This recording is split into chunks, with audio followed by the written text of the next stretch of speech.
ஆனா நம்ம மக்கள் அமைச்சு கொடுத்த நம்ம அரச குறைகள் மட்டும் டிசைனா மாடல் மாடலா குறைகள் மட்டும் சொல்லுவாங்க.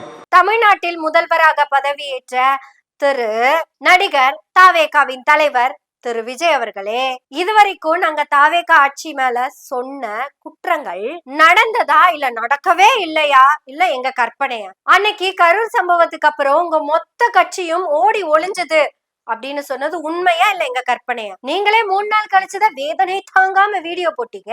30வது நாள் மலேசியால போய் ஆட்டமும் போட்டீங்க. வேதனையில தான் டான்ஸ் ஆடினீங்களா இல்ல வேதனை இல்லாம டான்ஸ் ஆடினீங்களா? நீங்க தான் சொல்லணும்.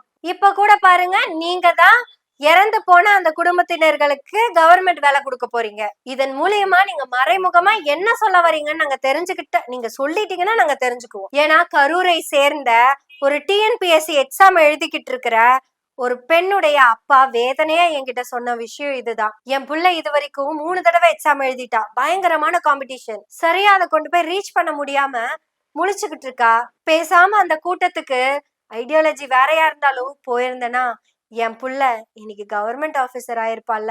எப்படி சார் அந்த அப்பா சொல்றது உங்களுக்கு சரியாதான் படுதா? இது வரைக்கும் டிஎன்பிஎஸ்சிக்கு எக்ஸாமுக்கு ப்ரிப்பேர் பண்ணிக்கிட்டு இருக்கவங்க, எழுதுனவங்க, எழுதிட்டு இருக்கவங்க எல்லாருமே சொல்றாங்க, நான் எதுக்கு இவ்வளவு கஷ்டப்பட்டு எக்ஸாம் எழுதணும்? ஒன்னா என் குழந்தையோ இல்ல அப்பாவையோ ஹஸ்பண்டையோ இல்ல அம்மாவையோ நான் அந்த கூட்டத்துக்கு அனுப்பி இருந்தா போதுமே அப்படின்னு நினைக்க வச்சுட்டீங்கல்ல. இப்படியெல்லாம் நீங்க மக்களை ஃபீல் பண்ண வச்சுட்டீங்கன்னா அது சரியா அப்படிங்கறத நீங்க தான் சொல்லணும். உங்களுக்கு என்னங்க, நீங்க தாவேகாவுடைய சிஎம், என்ன வேணாலும் பேசலாம். நாங்க அப்படி பேசிட முடியாதுங்க. ஏன்னா நாங்க எனவே பேசுவோம்.